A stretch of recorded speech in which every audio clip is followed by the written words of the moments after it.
Coming up on Chasing the Natty, Week 0 gave us the appetizer we were hoping for with close matchups and everything else we love about college football. It also gave a sneak peek at a few teams and some potential early waiver claims. We'll dive into the takeaways from the 5 FBS games from this past weekend and touch on a few notes out of fall camps that are still cropping up. All of that and more coming right after this.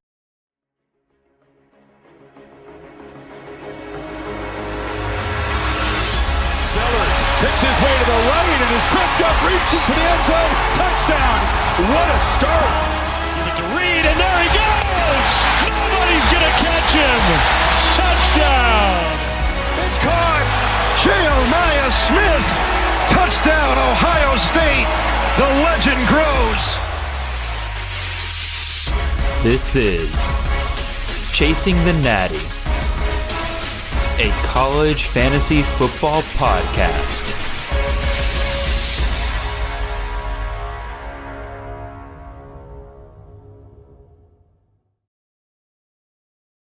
All right, welcome in everyone. This is Jared Palmgren, host of the Chasing the Natty podcast. I hope you guys are having a wonderful ride to your work on this Monday morning. We are the College Fantasy Football Podcast on the Campus to Canton Podcast Network. You can find us on all of your podcast feeds and on YouTube every Monday during the season at 6 a.m. sharp. If you want to support the great work we do here, head on over to campus2canton.com. Subscribe there with any of our phenomenal tiers. We have content ranging on all sorts of college football games, whether that's CFF, Devy, C2C, College IDP, College GFS, Underdog Best Ball tournaments. If you play it, then we've got content, whether that's tools, rankings, pretty much everything you need to succeed. In fact, right now, if you want to support the show even further, you can make sure you do that by making sure when you sign up for one of our yearly membership tiers over at campus2canton.com, you use the promo code NATTY, N-A-T-T-Y, to get 10% off of your yearly membership. Again, that is promo code NATTY, N-A-T-T-Y. You can't do that? Totally fine. You can just show us some love by leaving a like, comment, and subscribe on the YouTube side of things. If you're on the podcast side of things, just leave a 5-star review. Make sure you are following the show. That way you don't miss any of the stuff. And not only does that show us support, but also the entire game of college fantasy football in general. If you have any further questions or want to get in touch for whatever reason, you can find me and the show on Twitter. I'm at CFF_Jared. The show is at Chasing the Natty. And y'all, we made it. We made it. We got actual live football this past weekend. Boy, I can't remember an offseason where I was just itching so much by the time week 0 got. Not that I don't enjoy the offseason. In fact, I love the offseason. I love the speculation and everything. But boy, I will fully admit, I was just so itching for a lot of my questions to finally get answered. It felt like I had really dug into every team that I possibly could. I had found the information that was going to be available to me. And I just was at the point where I'm like, all right, let's get to this. Let's find out what's actually going to happen here now. And week 0, as always, like I said in the intro, just kind of gives us that appetizer, gives us just a couple teams for us to really start diving into here. And that is exactly what we will be doing today. I'm going to be diving into each of the 5 games. This isn't what we're normally going to do. For those of you who've been watching CTN for years, you know that I'm not really much of a game breakdown kind of guy, at least for fantasy purposes and everything. It's just a lot easier on week 0 because there's just so few games, and I can really dive into all the different takeaways we can possibly do. But going forward, we will be doing our weekly waiver show. For those of you that have watched the show before, you know exactly how that goes. In fact, actually, let me go ahead and talk about what exactly is going to happen with in-season content. A lot of you, like I said, who've been watching for years, you know typically what I do. And for the most part, things are going to remain the same, but there are going to be a few changes this year. So I'll kind of run through that real quick. The thing that's not changing at all is that weekly waiver wire show. Like, that is going to be completely the same. I'll be providing my top 5 at quarterback, running back, and wide receiver for waiver wire pickups each week, as well as the top 3 at tight end, assuming that I think there are that many per week to discuss. You guys know in college fantasy, by the time we get down to weeks 10, 11, 12, it gets real hard to convince yourself that a lot of those guys are really worth pickups off the waiver wires unless, circumstances change, guys get injured, stuff like that. Those shows will still always include my waiver wire traps, which are basically my anti-waiver picks, the guys that, score a ton of points that I'm like, oh, whoa, hold the horses. I don't know if that's really a guy you need to be picking up off the waiver wire. I will also include the freakout scale, which you guys seem to love. It's a really good way for us to kind of gauge, should we hold on to this player? Should they stay on our roster? How exactly should we be using them? Should I start them with confidence? Was it just a variance thing? All of that will still be the same. That show is not going anywhere. It is still going to be released Mondays at your normal CTN time. The written content for that will, of course, also be over at campus2canton.com, where I will provide my weekly waiver wire article. The thing that is going to be done differently this year is the start-sit show. Unfortunately, I am not in college anymore, and my schedule isn't quite as flexible as it used to be back in college, especially in grad school. I really could just, if I wanted to, do a ton of grad school work the other days and then leave Tuesdays alone for me to, look at people's start-sit questions, research them, provide the whole show sheet and everything, provide a really, really good product for you guys when it came to that. And I really did enjoy doing it. I did like the product that I was putting out, but like I said, unfortunately, my schedule doesn't really allow for that anymore. And last year, I tried to do what I normally do, where I would reach out to you guys, get the start-sit questions from you guys, pick a few, do the whole show around it, and just being quite frankly with you guys, like it burned me out a ton. I was struggling as we were going down the stretch. So this year, I'm still doing a start-sit show, but again, we're going to do it differently. Instead of getting the questions ahead of time and releasing the show on like Wednesday morning and stuff like that, I'm just going to go live here on the channel on Tuesday nights at 8 p.m. Eastern Standard Time, and then go until about 9 o'clock answering start-sit questions live for those who are in the chat. Again, unfortunately, this means I won't be able to go as deep with my research to answer those questions like I've done in the past, but it'll certainly kind of help me out when it comes to keeping everything balanced. And I do think you guys will enjoy it a little bit in the fact that, there'll be a little bit of back and forth as well. You can ask questions directly that maybe aren't necessarily start-sit questions. Really, it'll be more of like an office hours that is mostly based around start-sit questions. But again, you guys can come in and ask questions and we can have a chat and talk and stuff like that. It won't just always be me. Again, there'll be some people who hop in from time to time guesting on it. We'll still have a great time. But again, it's not going to be quite the same what we were doing before. And those live shows, for those of you who are wondering, I do plan to export them and release them in podcast form the next day. So if you are still one of these people who wants the show in podcast form only, you're ready to listen to me Wednesday morning, you don't have time to listen to me at night, totally understand. The plan is still to have those shows exported so that you can listen to them Wednesday morning on the podcast form. So all that being said, I'm yapping enough here, but I did want to take some time to really kind of discuss exactly what's going to happen now that we're getting into the season. The in-season grind is here. You guys know exactly how much that can be sometimes if you've played college fantasy before. So just so everybody knows, again, basically waiver wire show is staying the same. Start-sit show, we are switching from a pre-recorded, pre-planned fully show and everything, and we are going to switch to a live show that'll just run for an hour on Tuesday nights, and again, really will serve more of an office hours type thing than an actual pre-planned show. Again, I'll be honest, it's not quite again, my preferred way is like having a ton of time to answer all of your questions in depth and everything, but unfortunately that is just not what my life lets me do at this point. And so this is, I think, the best way for me to be able to still provide you guys that content in some way, even if it's not quite the same we've done before. Anyway, rambling over, let's get to the part of the show you guys actually want to discuss, and that is what happened during week 0. I got so many of you DMing me yesterday, and don't get me wrong, I love DMs, I love talking to you guys, but all of you just ready to ask, oh, should I pick this guy up on the waiver wire? Should I do this? Y'all, I will give you all of my thoughts. A lot of times, I think people don't realize is I'm not a super reactionary person, like in the moment. I like to kind of sit back and, do my research afterwards, make sure there's nothing I'm missing. Because again, trust me, I saw some of those big performances yesterday. I wanted to, there's part of me that was ready to jump on some of those guys immediately. But, I like being able to take my time, formulate my thoughts. And then in this format right here, where I can just talk to you guys and I can really kind of write everything out exactly how I want to present these players to you, I think that helps out a little bit more. And again, if I didn't DM you back or anything, like I promise you, one, nothing personal whatsoever. One, I get a lot of DMs about these players and everything, and a lot of messages slip through the cracks sometimes. But also, two, if I don't DM you back about a certain player, usually that means that I'm going to talk about them on the show. And that's exactly what's going to happen here. So let's dive into it. Let's get over to what you guys want to talk about. Let's talk about some week 0 reactions and everything. So like I said in the opener, we'll go through all 5 of the major games here and the major takeaways that kind of come with that.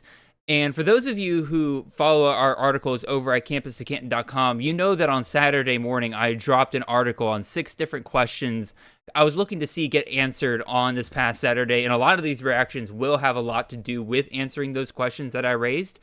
And, some of them we still don't have answers, which we'll get into, even though we actually did see some players play. So let's start with Kansas State versus Iowa State, the ranked v. ranked matchup that we got here on week 0, 2 Big 12 favorites here. And, both clearly a little rusty. Again, it's week 0, it's week 1. A lot of teams are going to not look as great out the gate, right? Happens every single year. It takes some teams to get going a little bit. But, this game ended in about your typical football fashion, 24-21. I think might be the most common football score ever. I'd have to go check what the scoregami stuff says and everything. But if that feels like if you're going to ask me what's the default score for the end of a football game, I would say 24-21. Anyway, well, one major takeaway from each team here, and I would say on Kansas State, we obviously got to talk about Dylan Edwards getting injured on the very first touch of really the game for Kansas State, because it was on a kick, it was on a punt return, and Dylan Edwards fumbled the ball. He got hit on the play, turned the ball over, and then we just didn't see him after that. And we got reports from the likes of Pete Nakos and all these guys where he was they're looking at his ankle, and then he was in the locker room, and then at halftime we got the confirmation from Coach Kleiman that he would be out for the rest of the game. So yeah, how do we handle this? Well, first of all, I will say, for those of you who drafted Edwards and then Joyner to start your leagues, my condolences. The heartburn medication refill is on its way. But the other takeaway really here to me is that thankfully this doesn't really look like it's going to be any kind of season-ending injury, just based on my admittedly poor eye for these sort of things. The hit that caused him to fumble really wasn't that big of a hit, and there wasn't any obvious bend or break to his ankles when you watch back the film and everything. Clearly something there. Otherwise, I don't know why Kansas State would just hold him out the rest of the game. He's clearly one of their most important players this year. But all in all, regardless of what actually happens, how long he's held out and everything, this whole situation sucks, right? You hate seeing any sort of uncertainty when it comes to a guy we are drafting in the first round. And, the question I raised in the article before week 0 was that I wanted to see what kind of split we were going to see between Joe Jackson and Dylan Edwards. When both of them are out there, are we going to get a split heavy enough to where we start regretting taking Dylan Edwards in the first round? Well, obviously we end up regretting taking him now, because there's a possibility he might miss time. But we also still don't have a good answer as to what it looks like when both Dylan Edwards and Joe Jackson are out there on the field. Instead, we got mostly Joe Jackson kind of getting the RB1 reps into this game because Edwards was out. Again, we just have no idea whether he was getting those reps because that was pre-planned, or if it was because, because Edwards wasn't out there and Joe Jackson had to suck up those reps. So that question's still up in the air. It also really doesn't help that just Iowa State during this entire game bottled up Kansas State's running game. Outside of Jace Brown's 33-yard jet sweep, KSU ran 26 times for 77 yards, or just under 3 yards a pop. Nothing in the running game is working for Kansas State. So even if Dylan Edwards was out there, I'm still not entirely sure that we would have seen his best performance there. I would say for those of you who did draft Edwards, I do think Joe Jackson's pretty much a must pick up for just insurance purposes, right? Yes, Jackson didn't look great on Saturday, but like I just said, nobody in that KSU running game really did. Even Avery Johnson didn't look great. So until Edwards is back, I think Jackson's kind of your clear RB1 for Kansas State. It'll be fun week to week trying to figure out, all right, is Edwards back this week? Is he not? Unfortunately, that's just part of the game. Thankfully, Big 12 now requires injury reports, so I'm sure we'll get a nice, healthy dose of questionable for Dylan Edwards over the next couple of weeks, and just making that so much fun all around. So, but again, as much as I would love to give you guys an answer of yeah, Edwards will be back in 3 weeks. He could be back tomorrow. He could be back 6 games from now. I have zero clue because I'm not in that medical tent. So, and again, even if you are in that medical tent, these things change all the time. Guys recover faster than you expect. Guys recover slower than you expect. So many variables. Anyway, enough of Dylan Edwards and Kansas State. Again, basically the takeaway there is if you had Edwards, I would say go grab Joe Jackson. Even if you don't have Edwards, Joe Jackson's worth a pickup. But if you had Edwards, I think Jackson you have to go and pick up just to try to keep up with that Kansas State backfield there. Anyway, the other takeaway from this game is, boy, oh boy, the Iowa State wide receiver situation is a mess. And I think we as a CFF community just completely misread this entire offseason. I don't have the freak out scale for this week, but, Chase Sewell is a massive red alert right now. Same with Xavier Townsend, even though, he was obviously taken a lot later. So I'm not as surprised about Townsend not really working out. But Sewell really shocked a lot of people in what he did yesterday and the fact that he didn't do anything, right? The top 3 wide receivers for Iowa State were Brett Eskildsen, yes, Dominic Overby, and Eli Green, just like we all predicted, right? Well, everybody except the Iowa State depth chart, actually, we got last week. Turns out that wasn't lying to us. It had those 3 listed as starters, and a lot of us were like, oh, they must be playing some gamesmanship here. Nope. They gave us exactly who was going to start, and those were the guys that started, right? Chase Sewell was 3rd in pass snaps for the Cyclones yesterday. He had 13 versus 20 for both Eskildsen and Overby. Townsend was 7th on the receivers, among the receivers, with 8 total pass snaps. So obviously, just not only were they rotating a lot at receiver yesterday, but Sewell and Townsend were both very clear backups, at least to start for this first game. Now, there is still technically hope that both of these guys could increase their workload as the season goes on. But, given the fact they weren't getting starting snaps in this game, I kind of doubt it. It doesn't help that the 3 targets that Chase Sewell got, he didn't bring in any of them yesterday, including a very nasty drop. I can't remember if it was on 3rd or 4th down, but it was one that Kansas State would need later on. And so how are we dealing with this? I was never really in on Xavier Townsend in this offense. So if you have him, I recommend he's an instant drop, but I'm probably not the best person to ask when it comes to that. Sewell, I would hold on to in deeper leagues, but it really isn't looking good. I would quite frankly say, because of the fact that he got such a low snap count in this game, and there's no real talk of him being hurt. I know Moxley kind of brought up there's some kind of rumor, but he wouldn't have played 13 snaps if he was really that hurt. So I think that in a shallow league, go ahead and drop him. There's going to be a ton of waiver options week 1. Go pick up somebody that you kind of like elsewhere from this past weekend, like a Jackson Harris, maybe like a Jaden Bradley. We'll get to all those guys in a second here, but I think Sewell is probably our first real big whiff as a CFF community this year, because this was a dude being taken the 4th, 5th round of drafts, and for a lot of people, they're wide receiver 1. So, we miffed.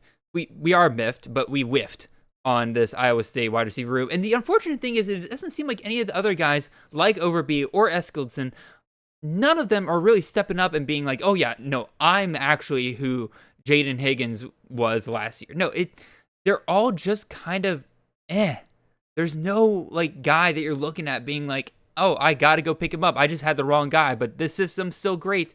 Still got to go get our guy. It's just not there. If you had to pick one, probably would be Overby, but even still, I wasn't super impressed with what I saw from him yesterday. So maybe that changes next week when, Iowa State destroys, I think they play South Dakota. Maybe Overby has a great game in that game, and we just kind of go from there. Let's move on to the second game of yesterday, and we are going to go just in chronological order here, not in terms of order of importance here. So that's why we're going to discuss UNLV versus Idaho State here. And the 3 main takeaways I have here, each have to do with one of the major positions of, UNLV. I'm not going to do anything about Idaho State, even though there clearly are some players on there that if Idaho State was in CFF, oh boy, I'd love to get involved. But we'll obviously focus on the Rebels here. The first takeaway for me is the quarterback situation. And, as expected, we did see both quarterbacks play in this game. But I think based on what we saw here, Calandria is going to ultimately be named the starter. I think sooner rather than later. Like with Calandria, you actually feel comfortable throwing the ball. He had 21 pass attempts in this game compared to only 3 for Orji. You have a downfield threat with Calandria. His ADOT was 9.1 in this game compared to only 2.7 for Orji. Like some might say, or you might say that Orji, provides better rushing. Maybe in the long term, I do think, he's got the higher upside when it comes to the rushes, but like Calandria provides enough. Heck, in this very game, he had 13 rushes for 117 yards. Like, I think this is Calandria's team. I think he provides everything that this staff needs in a starting quarterback. Yes, is he going to be careless with the ball sometimes? Yeah, I think so, but you're also UNLV. You're playing in the Mountain West. You're going to be in some shootouts. You're going to be in some situations where you're going to need things to get weird. I still think that Calandria just overall has the best skills versus like Orji. You become basically a solo threat offense, and that just doesn't really work. I think this is Calandria's team with Orji, kind of being a nuisance for goal line touches. In terms of what Calandria means for CFF down the line, I actually think that, he should be picked up in quite a few leagues. Like, I'm getting flashbacks to how Devin Dampier started the season last year for New Mexico, right? New Mexico struggled against an FCS school, but you saw some flashes, right? And given that Calandria had 100 yards on the ground in his toolbox, and he has that upside, plus the UNLV defense just stinks, I think Calandria is absolutely worth rostering. Like, his draft percentage according to Fantrax is 16%. I don't know how much I really trust that. I don't know how that's calculated and everything. It feels kind of low. But if that is true, if it is only 16%, like, it should be way higher than that by the end of the week. I think Calandria's got incredible upside. I know a lot of people are like, well, like, they struggled against an FCS team and a bad one at that with Idaho State. That's fine. I think they'll still put up points each week. I think Dan Mullen will get some things figured out. I don't think the offense is what's going to struggle. That defense is going to struggle, and that's going to force them to score every single week. Other takeaway I have from this game is to do with the running game, right? Dan Mullen likes himself a committee, but I kind of think that Jet Thomas might force his hand. I think we might have one of our first committee busters of the season here, right? And for those of you who don't know, like, a committee buster is, you have systems that typically love to split the carries between, 3 different guys, or usually it's around 3 guys, maybe 2 guys, 3 guys, 4 guys, right? Regardless, what it really means is that nobody's getting enough touches to really be a CFF relevant back. But a committee buster is a guy that kind of forces the staff to get him more touches and to get him and to potentially put him in a workhorse role. And I'm looking at Jet Thomas, or Jaden Thomas, as some people might know him as, and I think that's what we might potentially have here, right? Like, Thomas is a guy we've had our eye on for a while in the CFF community. Like, he had double-digit touchdowns as a freshman, and since then he's kind of been stuck in a running back committee systems. Like, I've avoided Jaden Thomas up until now because I thought that would once again happen with Dan Mullen as head coach. He likes committee, and especially with them having the likes of Jalen Glover and Kevon Lee on the roster, he really felt like we were set up for another year of disappointment here. Then Thomas did what he did yesterday, right? He ripped off 147 yards and 3 touchdowns on only 10 carries. Like, that was almost 15 yards a pop he was doing yesterday. Just absolutely nuts. Meanwhile, against that same defense, Jalen Glover averaged only 4 yards a carry, and Caden Lee didn't even average a yard per carry. Like, Thomas was clearly the best running back in this UNLV system yesterday. And I harp on systems, having preferences towards committees, but like I said, every year we see guys become these committee busters. I think Thomas is absolutely on his way to becoming one, especially if he can put together some good performances against Sam Houston, Miami of Ohio, Wyoming. If we start to see a trend where he's getting more and more carries, I think he's absolutely in for a huge, huge year. Again, we could see a really, really big jump from, sophomore to junior year here for Jaden Thomas, and then he'll probably transfer at the end of the year and we'll all be sad. Last takeaway here is about wide receiver Jaden Bradley. I kind of go back and forth on this one, right? Like, Bradley, for those of you that don't know, is a transfer from Pittsburgh. Very much kind of flew under the radar with, the likes of Troy O'Meary, JoJo Earl, Day Reynolds, another guy from Pittsburgh coming into this wide receiver room. Just not a guy that we were really thinking about at all. But on Saturday, he led the team in targets with 7 compared to 3 for Irving Jr. and 3 for O'Meary. So clearly, Calandria was looking for Bradley quite a bit. He led the team in pass snaps, so he was out there quite a lot. He had 21.8 yards per catch. He had the highest ADOT on the team among the starting receiving options, which includes the tight end. Again, it's early in the season, but like if I'm in a deep league, I'll take a shot on Bradley. I think that, again, I'm a little hesitant because, again, ultimately UNLV threw 24 passes yesterday between Calandria and Orji. So they're not going to be a pass-heavy team. They got rushing quarterbacks. They got Jet Thomas and 2 other really good running backs. They're going to mostly want to run the ball.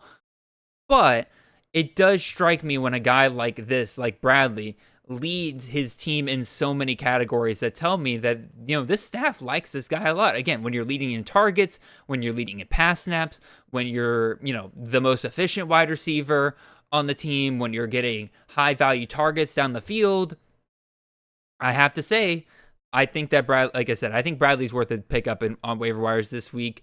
Definitely somebody that in deeper leagues at the very least. Again, I'm still not entirely there if I want to, or entirely sure if I want to be there for,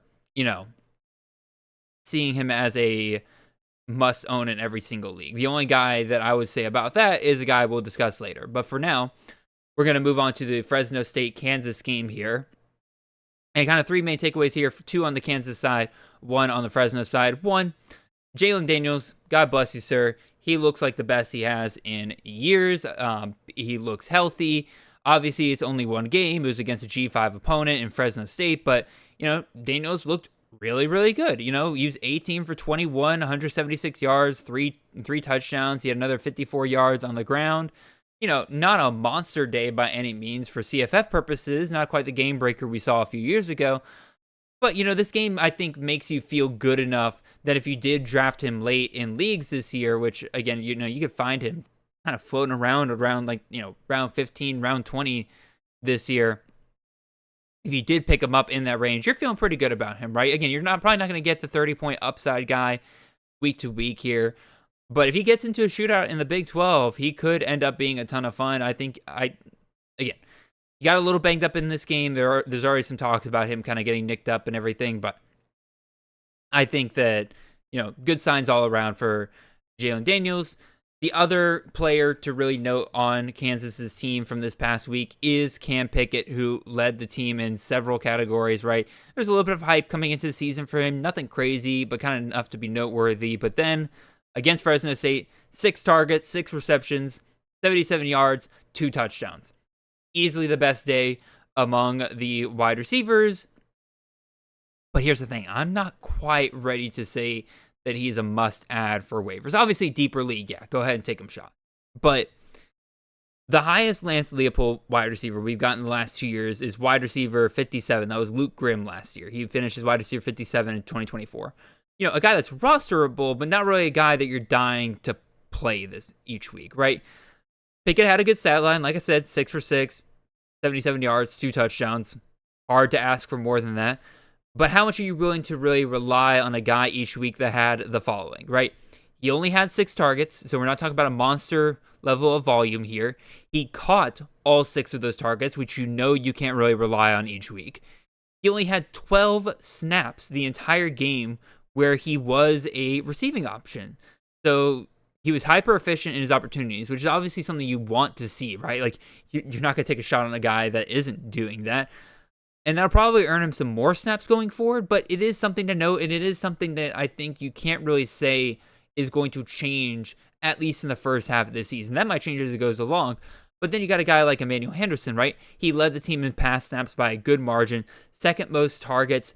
I wouldn't be shocked if this ends up being a situation where things kind of go back and forth between Henderson and Pickett, depending on which target the defense tends to, blanket each week. The other one might pop open. I'm not quite ready to say that Pickett is a clear pickup for waivers. But again, if you're in a really, really deep league, like, I'm not going to blame you whatsoever. And then last but not least, again, this is a bit of a minor freak out scale segment and everything, but obviously Bryson Donaldson in this game, not a great day. 11 carries, 34 yards, 1 catch for 39 yards, only 12 touches on the day. You're all sitting there thinking like, oh my God, been drafting this guy in the second round, third round maybe. Like, I'm expecting a workhorse here. This dude looked awesome last year. Why is he getting, split carries with Elijah Gillum still, and Rayshawn Luke got 7 touches in this game? Oh no, what's going on here? Guys, I'm not too freaked. This, I think, had way more to do with the game script. I mean, Fresno State fell behind early, and the fact that Fresno State's offensive line was just getting destroyed the entire game. Like, the entire team ran for 2.6 yards per carry. Donaldson ran for 3.1 yards per carry, right? The backs were being hit in the backfield the whole day. There was just nothing Donaldson was really able to do. The hope is that'll change once, they're not facing a Power 4 opponent. They're facing some G5 opponents coming up. I think personally that the staff, because Donaldson played almost the entire first drive for Fresno State. The only time they brought him out was after he ripped off the 39-yard catch. Dude was gassed. They had to bring him out, and they threw out some of the spell running backs out there. But I think personally that this ended up being that the staff wanted to preserve Donaldson. They saw that offensive line. They saw the running backs getting hit in the backfield all day. They're like, we're going to get our star running back killed if we keep him out there. So I think they took him out of the game relatively early, threw him out there so that people weren't questioning what was up every once in a while. But the good news for Donaldson owners, things just get easier from here. I'll run through the schedule real quick. Georgia Southern, Oregon State, Southern, Hawaii, Nevada, Colorado State, San Diego State, Boise State, Wyoming, Utah State, San Jose State. There's really a team on there that you're thinking, all right, they're the same degree as Kansas's defense. I don't really think so. I think that Donaldson will be fine in the long term, and we'll probably see that this upcoming week once they face Georgia Southern. So that's it for Fresno State, Kansas. Let's move on to Sam Houston and Western Kentucky, my most anticipated matchup of the weekend. Two great CFF potential offenses going up against each other. Had a lot of questions in this game. I mentioned the wide receivers in the article I wrote before the weekend, but really it was beyond that. It was a running back situation. It was how do the quarterbacks look and everything like that. There's just so many questions that need to be answered, and I think we got plenty of them here, and then some other things are just ugh. We'll start off with Maverick MacGyver, right? Been drafted all offseason. A lot of people have been taking him and everything. This is, Tyson Helton's offense for the most part. I mean, Rick Bowie's calling the plays, but again, they're going to do the air raid. We all know that's what they like to do, and boy, did we get it. MacGyver's stat line in this game, 33 for 51. 407 yards, 3 touchdowns. He also had a touchdown and 17 yards on the ground.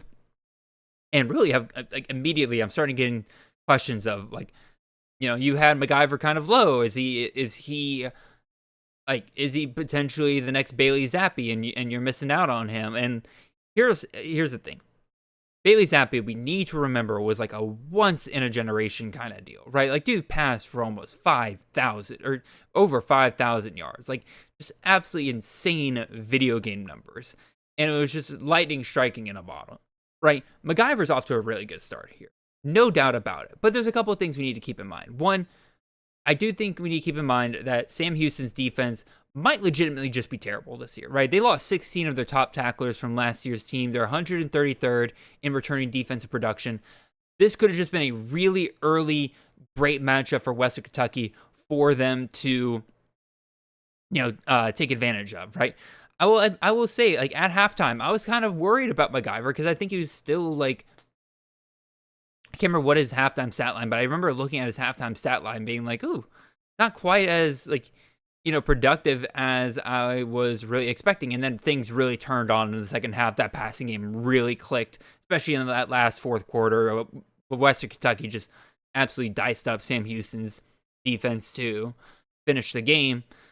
So, with all that being said, do I think MacGyver in this Western Kentucky, this is, 2021 Western Kentucky Bailey Zappi 2.0 here. No. Especially with him only getting 11 games instead of 12 for CFF purposes. I think that'll kind of slow things down just a little bit. But no doubt, and I said this in a deep quarterback class, like he's still a very solid starter each week. And against the CUSA schedule, yeah, I'd be happy to roll him out every single week, right? The guy that I am fully ready to go off on and fully ready to say wheels up on is Matthew Henry. I think he needs to be 100% owned by the end of this week. If you want to talk about must pickups, like he could be in for a monster year. Again, I just mentioned they threw 51 times in this game, and they didn't frankly even really need to, right? They were in control of this game for most of the game. They could have ran the ball a little bit more, but again, they're an air raid. That's what they're going to do. And Henry's going to get his every single week. He had 13 targets, 7 receptions, 148 yards, and a touchdown in this game. 21.1 yards per reception, an ADOT of 21.1 yards. Dude is getting high-value targets in a pass-happy system, high volume of targets. You legitimately cannot ask for much better, right? They're going to throw it every single week. He is, quite frankly, easily their best wide receiver, just based on the plays he was making last night. Clearly seemed to be MacGyver's favorite guy to find. And I kid you not, this is the kind of guy that has potential to be a top 10 wide receiver overall for the season. Like, just because of the system that he's playing in, just because of how efficient he was. Again, it was Sam Houston's defense. I'm trying not to be hypocritical here.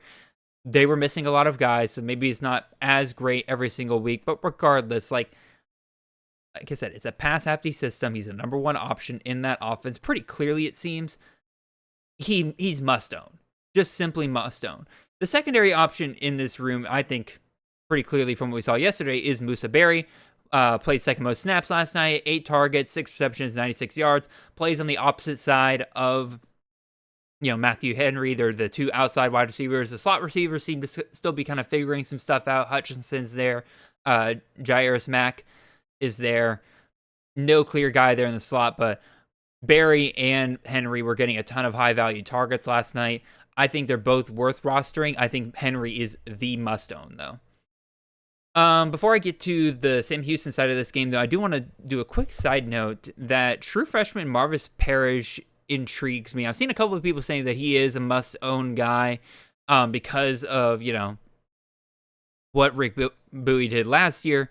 I'll get to that in a second, but just flat on its face, like, a true freshman running back getting 18 touches in a game, including 6 through the air, that's pretty significant. Like, no doubt about it, right? And like I mentioned, Rick Bowie, no stranger to a workhorse back. Just last year, Sam Hicks was phenomenal in this system. In 14 games, he had 210 attempts. Now, again, like if you extrapolate that to 12 games, you're probably looking at about like 190 attempts. But clearly, Parrish can make up for that with some work out of the backfield. 2, if we're in an air raid system and we got a running back that is hitting 150 carries, and he could end up being like, what did Parrish have last night? I think like 7 targets. Obviously, I'm not expecting this the whole season, but if he even got close to getting 5 targets a game and ending with 60 targets on the season, in addition to like 120, 130 carries, like Parrish absolutely has a chance to be a CFF relevant back if this team does score a lot of points. Very much, in my opinion, a watch list guy. Don't know if I'm ready to put him as like a waiver ad or anything like that, but definitely a guy I will be watching over the next week. On the Sam Houston side here, boy, if I thought that we whiffed on the Iowa State wide receiver situation, the Sam Houston wide receiver situation, good freaking Lord, it's an absolute mess, man. Just listing off the top wide receivers here. Avion Smith-Mack. Anybody draft him in any of your leagues? He had 5 targets last night for 27 yards. Ooh, super exciting. 6.8 yards per catch. Grady O'Neal. Anybody? 5 targets, 50 yards, 3 catches. Anybody? Rayfield Lawton, that's a tight end. 2 targets, 1 catch, 36 yards. Anybody?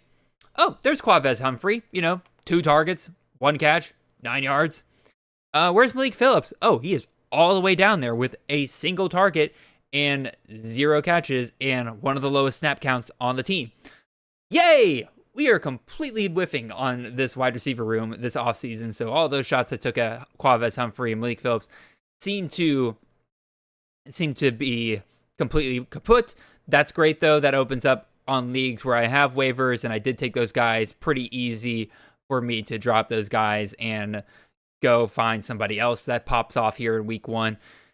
It really doesn't help as well. Like, in addition to them kind of spreading the ball out, and there's not really being a clear main guy here, Hunter Watson's passing ability, I think, really does make this whole thing of incredible liability, right? He had 30 pass attempts last night, just over 200 yards, completed 19 of them, no touchdowns, 7 yards per attempt. Like, he's just not a great passer, which, like I said, I think is going to hurt the wide receivers in the long term. I don't think any of these wide receivers are really standing out anyway.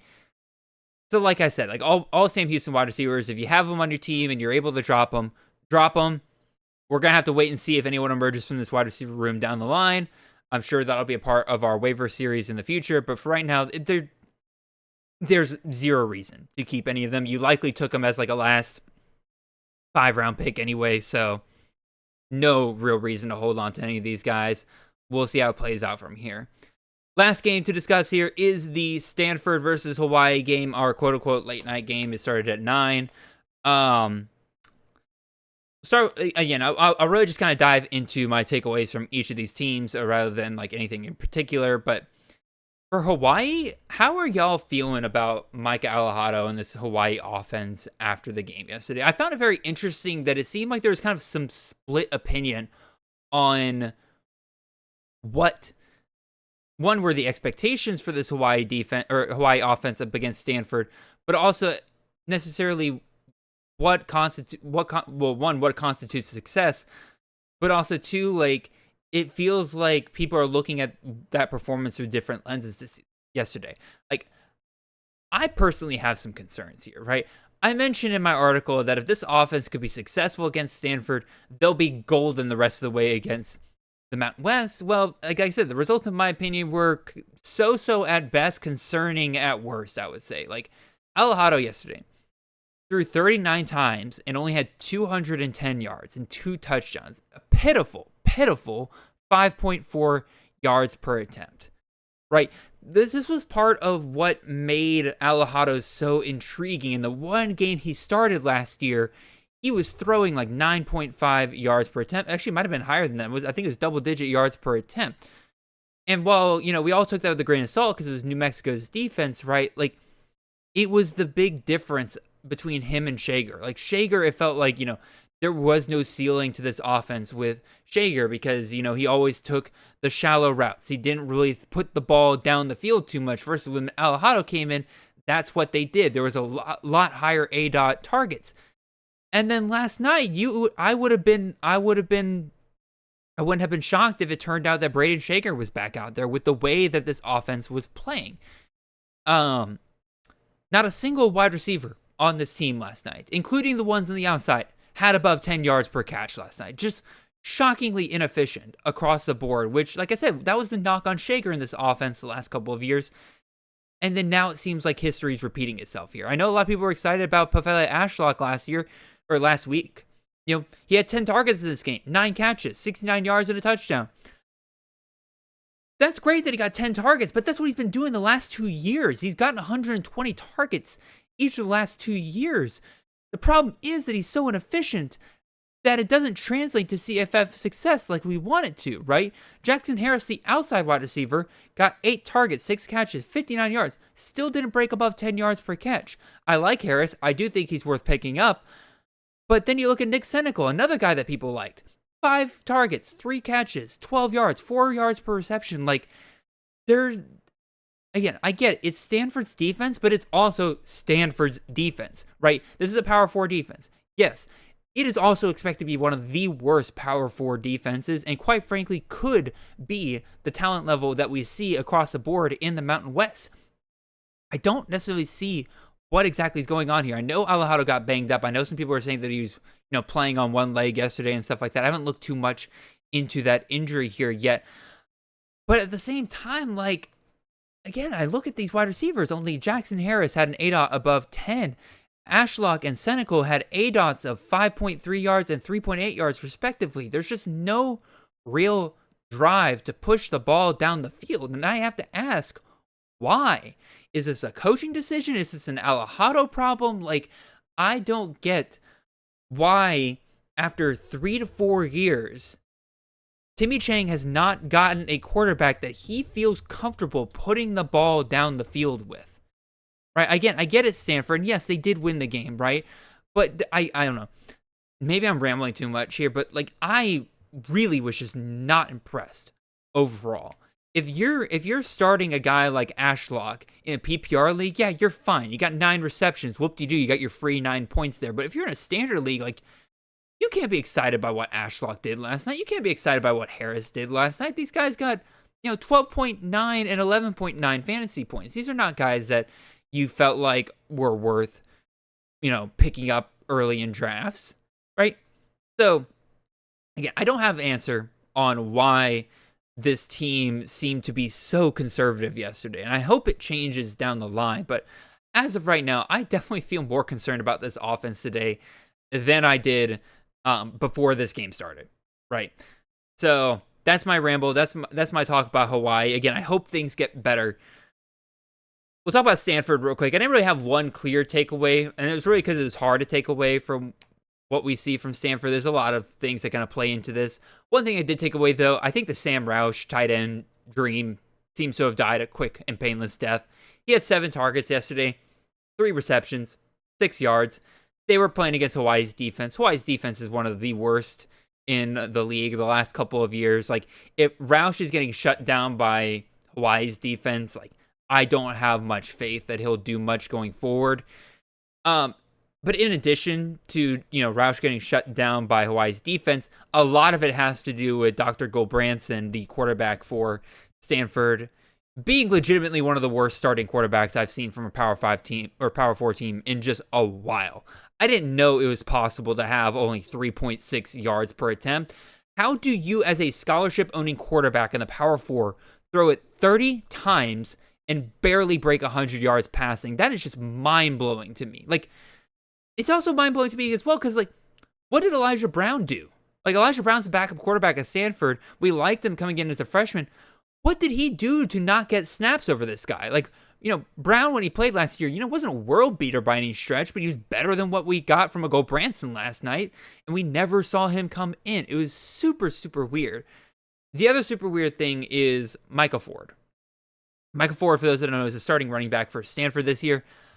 I'm not quite sure how to work with him right now. Stanford had nothing really working last night again, especially because of Gulbranson, except for their run game. And Michael Ford was a huge part of that. He had 26 rush attempts for 113 yards and a touchdown, right? Not a wowing performance with that 4.3 yards per attempt, but him getting 26 carries is pretty intriguing. And this is a team that seems like if they're going to want to win games, they're going to have to run the ball. So I'm kind of intrigued with Ford, but I also question how lucky Stanford's going to kind of get with this game script to put him in that scenario. Like, Hawaii won the game yesterday, but Stanford led for a good chunk of this game. And so they were able to kind of be in that situation where they can try to grind clock, keep Hawaii's possessions down to a minimum there. But at the same time, like, I am intrigued by the fact that he got 26 carries. It's just, I don't know that that game script's ever going to be there for Stanford again, right? Like, their only other G5 matchup they have is San Jose State, and otherwise it is ACC, but at the same time, like, if they can't put up 20, or actually, no, their offense only put up 13 points against Hawaii.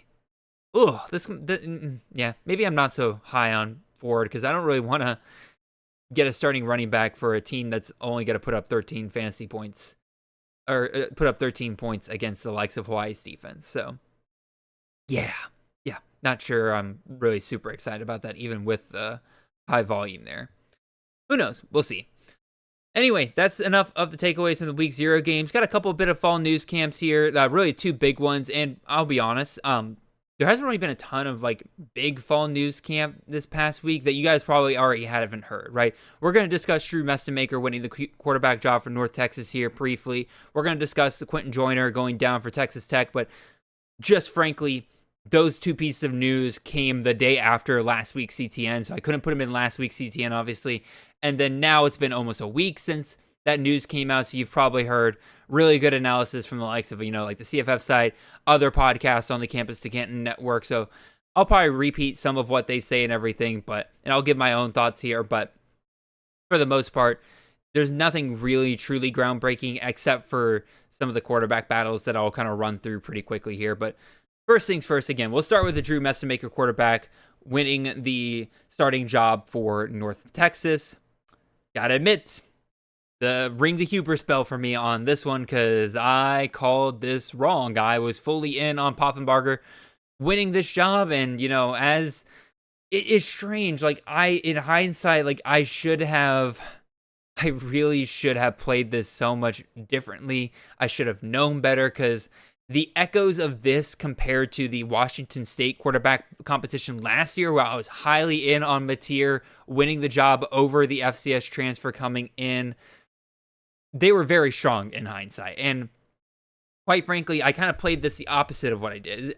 For some reason, the longer this competition went on, the stronger I felt it was going to be Poffenbarger. And I actually stopped drafting Messamaker as a backup or a handcuff to Poffenbarger in certain leagues. And it's really come back to bite me on the butt. When in reality, the situation is the longer it went on, should have told me, hey, if Poffenbarger hasn't pulled away from a, former walk-on safety playing quarterback, that's a bit of a concern. The fact they haven't named the starter is pretty concerning. So anyway, I'll fully admit I'm wrong on this one. So now what does this mean? I know most of you have done your drafts already, but really with this news, one, Messamaker becomes must-own. He moves to quarterback 13 in my rankings, and I still have some reservations that, he'll keep the job the whole year. But as of now, the ceiling of being a dual-threat quarterback in this Eric Morris offense is too much to ignore. He'll be a top... If he starts the whole year, there's a very good chance he's a top 15 quarterback by the end of the year. So, yeah, must own if he's somehow available in your leagues. I'll run through some starting quarterback news that has kind of come through here real quick. CJ Carr did end up winning the quarterback one job for Notre Dame. For those of you who want some analysis on this, I would go and check out me and Tom Harvey's discussion last week in terms of what was going to happen with this quarterback battle, what it would mean if each guy won it. So won't go too much into depth there. Steve Angeli being quarterback one for Syracuse, a bit of a surprise. I really did think that Ricky Collins was going to hold on to that job. Another one that I just kind of called wrong here. I didn't draft a ton of Ricky Collins, so I don't feel too bad about it. But I will say this. With Steve Angeli winning this quarterback one job, I think it takes away some uncertainty with this offense. Yes, there's still a question of how much are they going to throw. What is the target distribution going to look like for these receivers? All those questions are still up in the air. I do think with Collins, the floor which was much lower, and so there was a chance that this offense could just outright stink. Versus Angeli, I think we can now project a pretty safe floor, and I think you can feel better about some of y'all drafting the likes of Darryl Gill, Jonte Cook, and Justice Ross Simmons and stuff like that. So that is newsworthy to me. Missouri, Bo Pribula and Sam Horn are going to split drives in the opener versus Central Arkansas. This is obviously not something anybody that has been drafting Bo Pribula wants to hear. I have a couple shares myself from later in drafts. Definitely hoping that Pribula will end up winning this job, but keep an eye out for that. Joey Aguilar was named quarterback one for Tennessee. That'll excite some of you. I'm not particularly excited about Tennessee's offense this year. A bit of a surprise was Cam Fancher winning the job for UCF. I know a lot of us were kind of interested in Haven Jackson winning that job for UCF, but it does appear that this staff is going to go with a guy that has experience, at Marshall, FAU. I feel like that it's going to provide them a really low ceiling, but I'm also not on that staff, so I'm not there in practice every day, and I can't see what they see. True freshman Jaron Keawe Sagapolutele is now quarterback one for Cal. I have no idea if that's going to become a CFF relevant position. I don't really trust Cal's offense this year. We'll see. Bishop Davenport, quarterback 1 for South Alabama. I didn't think there was much question about this, but he was officially named the starter.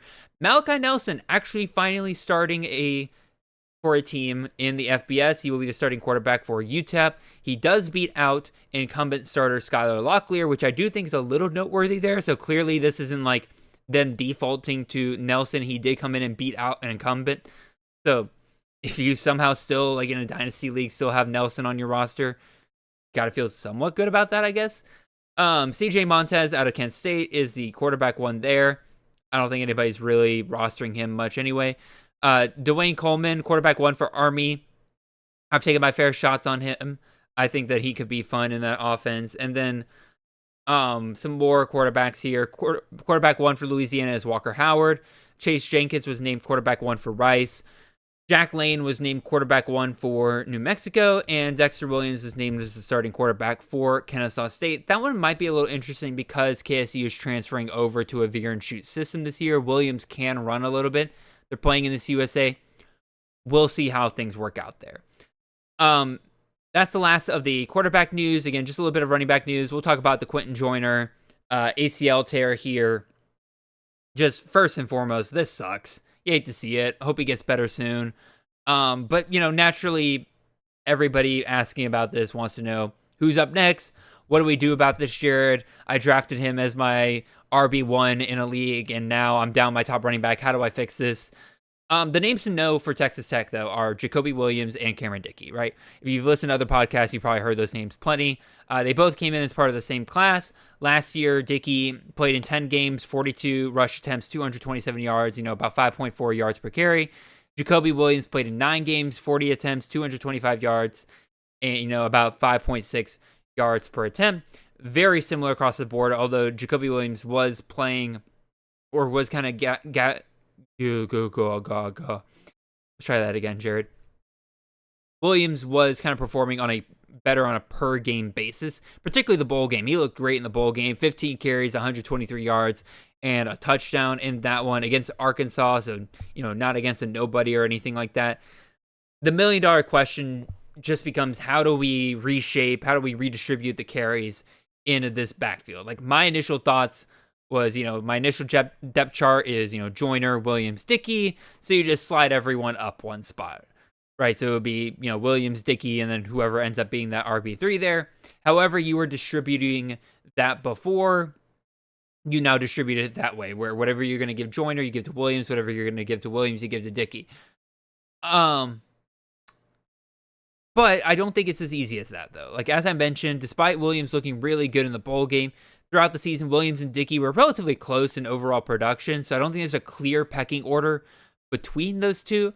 And then secondly, even if the order really was solidified as Joyner, Dickey, Williams beforehand, who's to say Dickey doesn't leapfrog Williams in that order and just do what Joyner was set to do? Now, you might be asking me, Jared, why would you say that? It has everything to do with size and skill set. Like, Dickey matches much more what Joyner was going to be able to bring to his backfield than Williams does. Dickey is 5'10", 215 pounds. Meanwhile, Williams is the lightning in your stereotypical Thunder Lightning backfield duo here, being 30 pounds lighter at 185 pounds and the better receiver. So there's a decent shot that Dickey, instead of everybody sliding up one, it is that Dickey just leapfrogs and he's now the power back, right? And he gets what Joyner was going to get in this season. I think they're both worth drafting. Obviously, neither one should be drafted nearly as high as what Joyner was going in drafts. I already thought Joyner was going a little high in drafts. So this kind of autocorrects everything to where they probably should have been going. I have Williams with the edge right now. I do think I'm still going to rely on the fact that he looked really solid in that bowl game last year. But I think, either one of them as like your 4th or 5th running back, just really anywhere on your bench, I think it's fine. If you can, potentially just draft both of them and just see how it goes the first week. But otherwise, yeah, like that's the best I can say on what to do if, Joyner went down for you. Again, if you're a poor guy who drafted Dylan Edwards and Quentin Joyner to start your draft, like, God bless you. God bless you, man. All right. With that, we're right about an hour, so I will say we have come to the end of our show. I appreciate all of you guys for listening. If you have not already, make sure you leave a like, a comment, and subscribe on the YouTube side of things. If you're on the podcast side of things, make sure you follow the show, leave a 5-star review. Make sure you check out the rest of the Campus to Canton podcast network of shows ranging on pretty much anything you can think of related to the college fantasy game. We'll see you guys back here on Tuesday nights, where we'll have the first of those live streams to ask start-sit questions. We'll see how it goes. I hope it goes well and everything. But until then, really appreciate all of you guys and hope you guys have a wonderful and blessed week. See y'all.